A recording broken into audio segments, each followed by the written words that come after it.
आज मतलब कि आज तो एक तारीख है, लेकिन परसों यानी कि रविवार का दिन भारत में 5 राज्यों के आने वाले विधानसभा चुनाव के रिजल्ट पर सभी की निगाहें बनी हुई है। लेकिन कल 30 नवंबर को भारत के एक राज्य तेलंगाना में जो 119 सीटों पे विधानसभा के चुनाव संपन्न हो गए और उसके बाद देर रात पूरे 5 यानी कि भारत के 5 राज्यों में जो चुनाव चल रहे थे उसके एग्जिट पोल आ गए हैं। एग्जिट पोल के अनुसार भारत के इन 5 राज्यों में से 2 राज्यों में कांग्रेस, 2 राज्यों में बीजेपी और एक हंग असेंबली की बातें कही जा रही है। अब मैं आपको इन सब के बारे में विस्तृत रिपोर्ट दे देता हूँ। जानकारी के लिए बता दें कि उत्तर पूर्व के एक स्टेट यानी कि एक राज्य मिजोरम में हंग असेंबली की बातें कही जा रही है और जो वहाँ की रिपोर्ट आ रही है उसमें MNF और एक वहाँ की जो पार्टियां हैं उन सब को साथ ही साथ बीजेपी और कांग्रेस कुल मिलाकर इन सब में जो सीटें हैं उन सीटों को लेकर यही कहा जा रहा है कि ये हंग असेंबली होंगी, किसी के पास बहुमत नहीं होगा। तो दूसरी तरफ मध्य प्रदेश जो 230 विधानसभा सीटें हैं वहाँ के बारे में कहा जा रहा है कि वहाँ पर बीजेपी फिर से अपनी सरकार बना लेगी और कांग्रेस इस बार फिर बाहर ही रहेगी और अन्य की स्थिति तो बहुत ही खराब बताई जा रही है, वो दहाई का आंकड़ा भी नहीं छू पाएगी। तो कुल मिलाकर मध्य प्रदेश में बीजेपी की सरकार आती हुई दिखाई दे रही है, ऐसा सर्वे यानी कि महापोल का अनुमान है। अब अगर हम बढ़ते हैं राजस्थान की तरफ, तो राजस्थान के जो रिजल्ट आए हैं वहाँ के 200 सीटों का जो रुझान जो एग्जिट पोल बता रहा है उसके अनुसार यही है कि राजस्थान अपनी पुरानी परंपरा पर ही कायम है और फिर से वहाँ पे सरकार बदलने वाली है और इस बार भाजपा बहुत बड़ी बहुमत से वहाँ जीतने जा रही है। लेकिन वहाँ पे अभी कहना बहुत ही मुश्किल है। वहाँ के जो वर्तमान मुख्यमंत्री जिन्हें जादूगर कहा जाता है, अशोक गहलोत, उनकी तरफ से जो बयान आया है उसमें वे अपनी सरकार बनाने की बात कर रहे हैं। तो कुल मिलाकर देखा जाए तो राजस्थान में भी बीजेपी की वापसी की बात कही जा रही है। तो वहीं दूसरी तरफ अगर हम वहाँ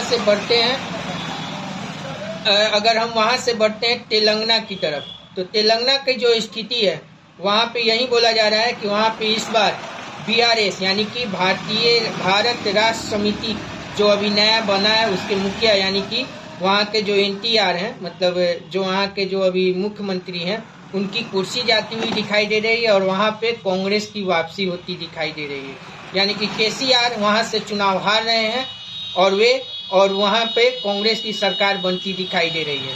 उसी के बाद में यह अनुमान लगाया जा रहा है कि KCR का भी वही हाल होगा जो एक समय चंद्रबाबू नायडू का हाल हुआ था।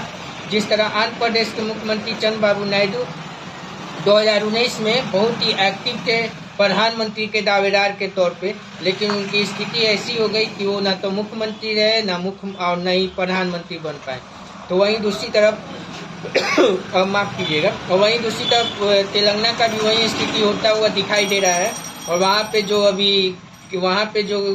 जो वहाँ के मुख्यमंत्री हैं कि उससे ऐसा लग रहा है कि वो भी अब चुनाव हार जाएंगे और उनकी भी कुर्सी चली जाएगी। अब वो ना तो मुख्यमंत्री रह पाएंगे और उनका जो ख्वाब था प्रधानमंत्री बनने का तो वो तो दूर की कौड़ी दिखाई दे रहा है। अब पहुँचते हैं छत्तीसगढ़, तो कुछ एग्जिट पोल छत्तीसगढ़ को लेकर कंफ्यूजन की स्थिति बनी हुई है।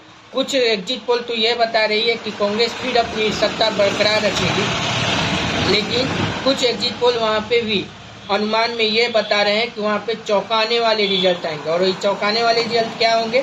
तो चौंकाने वाले रिजल्ट यही हो सकते हैं कि वहाँ पे किसी को भी बहुमत न मिले और वहाँ पे हंग असेंबली हो। तो कुल मिलाकर देखा जाए तो एग्जिट पोल के अनुमान के अनुसार में मध्य प्रदेश और राजस्थान में बीजेपी आ रही है, तो वहीं दूसरी तरफ तेलंगाना और छत्तीसगढ़ में कांग्रेस आ रही है, तो वहीं मिजोरम में हंग असेंबली की बातें कही जा रही है। और अगर पूरे एग्जिट पोल का महापोल निकाला जाए तो उसमें यह समझ में आ रहा है कि मध्य प्रदेश तो क्लियर है कि वहाँ पे बीजेपी आ रही है, राजस्थान भी क्लियर है, लेकिन छत्तीसगढ़ और मिजोरम को लेकर असमंजस की स्थिति है।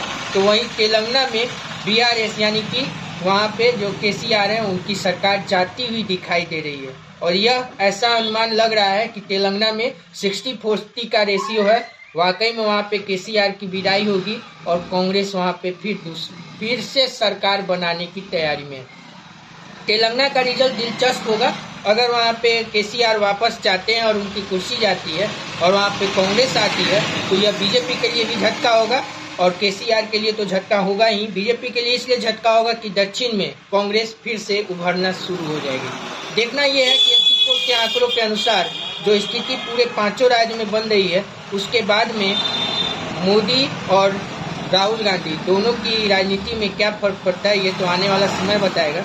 लेकिन चलते चलते मैं आपको एक बात और बता दूं कि कल मैं विश्लेषण भी लेकर आऊँगा, जिसमें मैं आपको मोदी और राहुल गांधी दोनों के ऊपर एक विश्लेषण तैयार किया हूँ, जिसमें मैं आपको बताऊंगा कि इस 5 राज्यों के रिजल्ट के बाद क्या स्थिति बनने वाली है भारत की राजनीति में, और प्रधानमंत्री मोदी और राहुल गांधी दोनों की राजनीति कहां तक जा सकती है। तो देखते रहिए News 24/, तब तक मुझे यानी संजीव सुमन को आज्ञा दीजिए। नमस्कार।